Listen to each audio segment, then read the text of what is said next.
ನಮಸ್ತೆ ಸ್ನೇಹಿತರೆ, ಇವತ್ತು ನಾವು TET ಪೇಪರ್ 2 ಶಿಶು ವಿಕಸನ ಮತ್ತು ಬೋಧನಾಶಾಸ್ತ್ರ 2019 ಪ್ರಶ್ನೆ ಪತ್ರಿಕೆಯನ್ನು ನೋಡುವ. ಯಾವ ರೀತಿಯ ಪ್ರಶ್ನೆಗಳು ಬಂದಿದೆ ಅಂತ. ಮೊದಲನೆಯ ಪ್ರಶ್ನೆ 61ನೇ ಪ್ರಶ್ನೆ. ಪರೀಕ್ಷೆಗಳಲ್ಲಿ ಎ ಶ್ರೇಣಿಯನ್ನು ಪಡೆಯಲು ಅಭ್ಯಾಸ ಮಾಡುವುದು ಇದರ ಒಂದು ಉದಾಹರಣೆಯಾಗಿದೆ. ಪರೀಕ್ಷೆಗಳಲ್ಲಿ ಎ ಶ್ರೇಣಿಯನ್ನು ಪಡೆಯಲು ಅಭ್ಯಾಸ ಮಾಡುವುದು ಇದರ ಒಂದು ಉದಾಹರಣೆಯಾಗಿದೆ. ಕ್ರಿಯಾಪ್ರಸೂತ ಅನುಬಂಧ ಕಲಿಕೆ. ಕ್ರಿಯಾಪ್ರಸೂತ ಅನುಬಂಧ ಕಲಿಕೆಯು ಪರೀಕ್ಷೆಯಲ್ಲಿ ಎ ಶ್ರೇಣಿಯನ್ನು ತೆಗೆದುಕೊಳ್ಳಲು ಅನುಕೂಲವಾಗಿರುವಂಥದ್ದು ಕ್ರಿಯಾಪ್ರಸೂತ ಅನುಬಂಧ ಕಲಿಕೆ.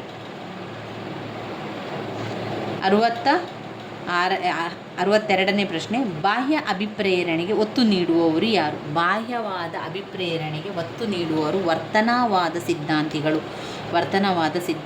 63ರ ಪ್ರಶ್ನೆ. ಅನುಭವದ ಮೂಲಕ ವ್ಯಕ್ತಿಯ ವರ್ತನೆಗಳಲ್ಲಿ ಆಗುವಂತಹ ಬದಲಾವಣೆಗೆ ಕಾರಣ ಏನು?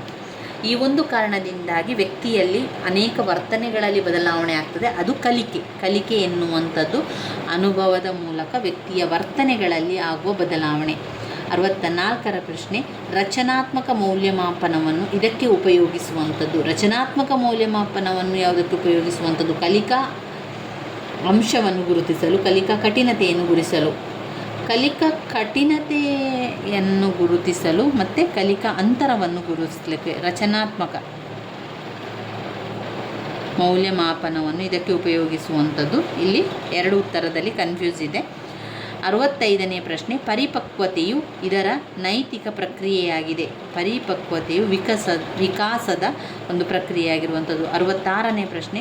ಸಾಮಾನ್ಯ ಭೌತಿಕ ಸಾಮರ್ಥ್ಯದ ಜೊತೆಗೆ ವ್ಯಕ್ತಿಯಲ್ಲಿ ಇರುವ ವಿಶೇಷ ಸಾಮರ್ಥ್ಯವೇ ಒಂದು ಅಭಿಕ್ಷಮತೆಯನ್ನು ಮಾಡುವಂಥದ್ದು. ಸಾಮಾನ್ಯ ಭೌತಿಕ ಸಾಮರ್ಥ್ಯದ ಜೊತೆಗೆ ವ್ಯಕ್ತಿಯಲ್ಲಿ ಇರುವ ವಿಶೇಷ ಸಾಮರ್ಥ್ಯವೇ ಏನು?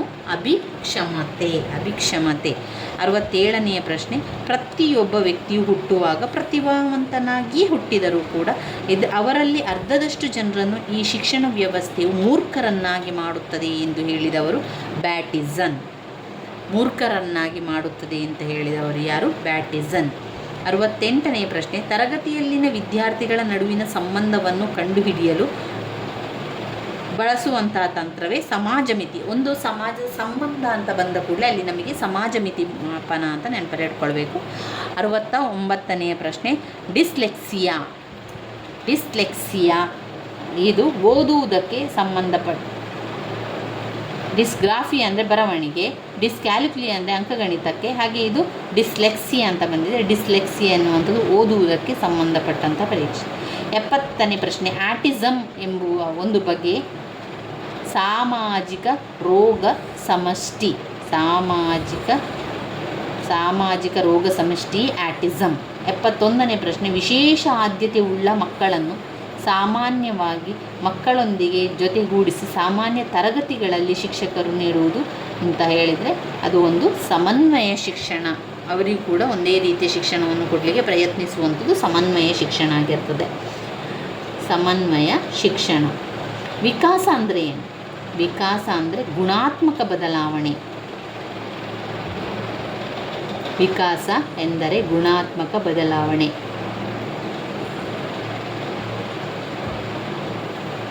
73ನೇ ಪ್ರಶ್ನೆ. ವ್ಯಕ್ತಿಯಲ್ಲಿನ ವರ್ತನೆಗಳನ್ನು ಹೆಚ್ಚಿಸುವಂತೆ ಅಥವಾ ಕಡಿಮೆ ಮಾಡಲು ಪ್ರಸ್ತುತಪಡಿಸುವ ಒಂದು ಪ್ರಚೋದನೆಯೇ ಪುನರ್ಬಲನ.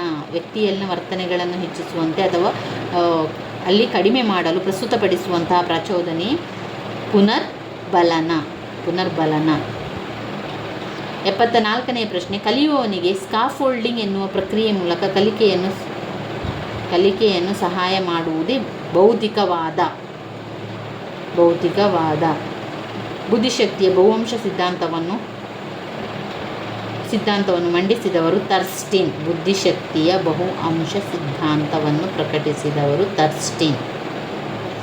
76ನೇದು. ಸಾಮಾಜಿಕ ಬುದ್ಧಿಶಕ್ತಿ, ಮೂರ್ತ ಬುದ್ಧಿಶಕ್ತಿ ಮತ್ತು ಮೂರ್ತ ಬುದ್ಧಿಶಕ್ತಿ, ಅಮೂರ್ತ ಬುದ್ಧಿಶಕ್ತಿ ಎಂಬ 3 ವಿಧದ ಬುದ್ಧಿಶಕ್ತಿಗಳಿವೆ ಎಂದವರು ಥಾರ್ನ್ಡೈಕ್ ಅವರು 3 ವಿಧದ ಕಲಿಕೆಯ ನಿಯಮವನ್ನು ಅವರು ಹೇಳ್ತಾರೆ. 76ನೆಯ ಪ್ರಶ್ನೆ.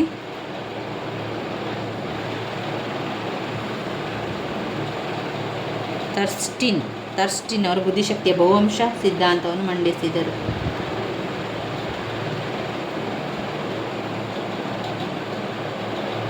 ಎಪ್ಪತ್ತಾರನೇ ಪ್ರಶ್ನೆ. 77ನೇ ಪ್ರಶ್ನೆ. ಬುದ್ಧಿಮಂಥನ ತಂತ್ರವನ್ನು ಉಪಯೋಗಿಸಿ ಇದನ್ನು ವೃದ್ಧಿ ಮಾಡ್ಬೋದು. ಬುದ್ಧಿಮಂಥನವನ್ನು ಉಪಯೋಗಿಸಿ ಅದನ್ನು ವೃದ್ಧಿ ಮಾಡ್ಬೋದು. ಅದು ಸೃಜನಶೀಲತೆ, ಅಂದರೆ ಬೇರೆ ಬೇರೆ ಯೋಚನೆಗಳು, ಹೊಸ ಹೊಸ ಯೋಚನೆಗಳು ಸೃಜನಶೀಲತೆಗೆ ಬರ್ತದೆ. ಇನ್ನು 79ರಲ್ಲಿ ಒಂದು ಪರೀಕ್ಷೆಯು ಯಾವುದನ್ನು ಅಳತೆ ಮಾಡಬೇಕು ಅದನ್ನು ಅಳತೆ ಮಾಡಿದರೆ ಆ ಪರೀಕ್ಷೆಯು ಸಮಂಜಸವಾಗಿರುವಂಥದ್ದು. 80ನೇ ಪ್ರಶ್ನೆ. ವಿಮರ್ಶಾತ್ಮಕ ಚಿಂತನೆಯನ್ನು ಮಕ್ಕಳಲ್ಲಿ ಈ ಮೂಲಕ ಬೆಳೆಸಬಹುದು. ದೃಷ್ಟಾಂತೀಕರಿಸುವುದು. 81ನೇ ಪ್ರಶ್ನೆ. ಸಾಧನೆ ಪರೀಕ್ಷೆ ಸಾಧನವನ್ನು ವಿನ್ಯಾಸಿಸಿ ಈ ಕೆಳಗಿನ ಮಾಪನ ಮಾಡಲು ರಚಿಸಲಾಗಿದೆ. ಭೌತಿಕ ಸಾಮರ್ಥ್ಯ. ವಿಮರ್ಶನಾತ್ಮಕ ಚಿಂತನೆಯನ್ನು ಮಕ್ಕಳಲ್ಲಿ ಮೂಲಕ ಬೆಳೆಸುವುದು, ದೃಷ್ಟಾಂತೀಕರಿಸುವುದು. ಸಾಧನೆ ಪರೀಕ್ಷೆ ಸಾಧನವನ್ನು ವ್ಯಾಖ್ಯಾನಿಸಿ ಈ ಕೆಳಗಿನ ಮಾಪನ ಮಾಡಲು ರಚಿಸಲಾಗಿದೆ. ಸಾಧನೆ ಅಂತ ಹೇಳಿದ ಕೂಡಲೇ ಬುದ್ಧಿಶಕ್ತಿ ಅಂತ ನೆನಪಲ್ಲಿ ಇಟ್ಕೊಳ್ಬೇಕು. ಸಾಧನೆಯ ಪರೀಕ್ಷೆ ಸಾಧನವನ್ನು ವಿನ್ಯಾಸಿಸುವಂಥದ್ದು ಭೌತಿಕ ಸಾಮರ್ಥ್ಯ. 82ನೇ ಪ್ರಶ್ನೆ. ನಿರಂತರ ಮತ್ತು ಸಮಗ್ರ ಮೌಲ್ಯಮಾಪನವು ಇದನ್ನು ಮೌಲ್ಯೀಕರಿಸುತ್ತದೆ. ಪಠ್ಯಕ್ರಮ ಮತ್ತು ಪಠ್ಯೇತರ ಚಟುವಟಿಕೆಗಳು. 83ನೇ ಪ್ರಶ್ನೆ. ನೈದಾನಿಕ ಪರೀಕ್ಷೆಯ ಈ ಅಂಶಗಳನ್ನು ಗುರುತಿಸಲು ರೂಪಿಸಲಾಗುವಂಥದ್ದು. ಕಲಿಕೆಯ ನ್ಯೂನ್ಯತೆ ಬಂದಾಗ ನೈದಾನಿಕ ಪರೀಕ್ಷೆಯನ್ನು ಮಾಡುತ್ತದೆ. ಕಲಿಕಾ ನ್ಯೂನ್ಯತೆ ಬಂದಾಗ ನೈದಾನಿಕ ಪರೀಕ್ಷೆ. 84ನೇ ಪ್ರಶ್ನೆ. ಉತ್ತಮವಾಗಿ ನಿರ್ಣಯವನ್ನು ಕೈಗೊಳ್ಳುವ, ಸನ್ನಿವೇಶವನ್ನು ಗ್ರಹಿಸುವ, ತರ್ಕಿಸುವ ವ್ಯಕ್ತಿಯ ಸಾಮರ್ಥ್ಯವೇ ಬುದ್ಧಿಶಕ್ತಿಯಾಗಿದೆ ಎಂದು ಹೇಳಿದವರು ಬಿನೆಟ್ ಮತ್ತು ಸೈಮನ್.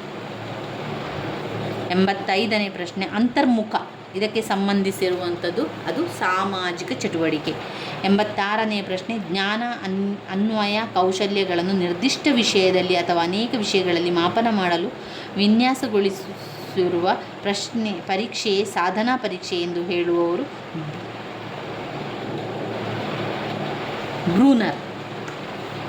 ಬ್ರೂನರ್ ಅವರು ಹೇಳ್ತಾರೆ. ಜ್ಞಾನ ಅನ್ವಯ ಕೌಶಲ್ಯ ನಿರ್ದಿಷ್ಟ ವಿಷಯಗಳ ಬಗ್ಗೆ ಅನೇಕ ವಿಷಯಗಳ ಬಗ್ಗೆ ಮಾಪನ ಮಾಡಲು ವಿನ್ಯಾಸಗೊಳಿಸಿರುವ ಪರೀಕ್ಷೆಯೇ ಸಾಧನಾ ಪರೀಕ್ಷೆ ಎನ್ನುವಂಥದ್ದು ಬ್ರೂನರ್ ಅವರು ಹೇಳಿರುವಂಥದ್ದು. ಒಬ್ಬ ವ್ಯಕ್ತಿಯ ಬಹುಮಾನಕ್ಕೋಸ್ಕರ ಕಾರ್ಯನಿರ್ವಹಣೆಯು ಬಾಹ್ಯ ಅಭಿಪ್ರೇರಣೆ. 88ನೇ ಪ್ರಶ್ನೆ. ಕಲಿಕೆಯ ಮೇಲೆ ಪ್ರಭಾವ ಬೀರುವ ಪ್ರಮುಖವಾದ ಸಾಮಾಜಿಕ ಅಂಶ ಅಂತ ಹೇಳಿದರೆ ಅದು ಶಾಲೆ ಮತ್ತು ಗೃಹ. ಹಿಂದಿನ ಕಲಿಕೆಯ ಹೊಸ ಕಲಿಕೆಗೆ ಅನುಕೂಲಿಸುವುದಾದರೆ ಅದು ಧನಾತ್ಮಕ ಕಲಿಕಾ ವರ್ಗಾವಣೆ. ಒಂದು ಹಿಂದಿನ ಅಭ್ಯಾಸ ಹೊಸ ಅಭ್ಯಾಸಕ್ಕೆ ತೊಂದರೆಯನ್ನುಂಟು ಮಾಡಿದ್ದರೆ ಅದು ಋಣಾತ್ಮಕ ಕಲಿಕಾ ವರ್ಗಾವಣೆ. 90ನೇದು. ಸಂಖ್ಯೆ, ಅಕ್ಷರಗಳು, ಪದಗಳು, ಹೆಸರುಗಳನ್ನು ಒಮ್ಮೆಗೆ ಮಾತ್ರ ನೆನಪಿನಲ್ಲಿಡುವುದು ಮಿತ ಸಾಮರ್ಥ್ಯವೇ. ಅಲ್ಪಕಾಲದ ಸ್ಮೃತಿ. ಇಷ್ಟು 2019ರಲ್ಲಿ ಕೊಟ್ಟಿರುವಂತಹ ಶಿಶು ವಿಕಾಸ ಮತ್ತು ಬೋಧನಾಶಾಸ್ತ್ರದ ಪ್ರಶ್ನೆಗಳಾಗಿದೆ ಸ್ನೇಹಿತರೆ. ನಾವು ಇನ್ನು ಮುಂದಿನ ಒಂದು ವಿಡಿಯೋದಲ್ಲಿ ಎಲ್ಲ ಸಮಾಜ ವಿಜ್ಞಾನದ ಎಲ್ಲ ಪ್ರಶ್ನೆಯನ್ನು ಕೂಡ ನಾನು ಮಾಡಿದ್ದೇನೆ, ಹಾಗೆ ಪ್ಲೇಲಿಸ್ಟಲ್ಲಿ ಕೂಡ ಹಾಕಿದ್ದೇನೆ. ಹಾಗೆ ಶಿಶು ವಿಕಸನ ಮತ್ತು ಬೋಧನಾಶಾಸ್ತ್ರ ಎಲ್ಲ ಪ್ರಶ್ನೆಗಳನ್ನು ನಮ್ಮಲ್ಲಿ ಇರುವಂತಹ ಪ್ರಶ್ನೆಗಳನ್ನು ನೋಡಿಕೊಂಡು ನಿಮಗೆ ನಾನು ತಿಳಿಸಿರುವಂಥದ್ದು.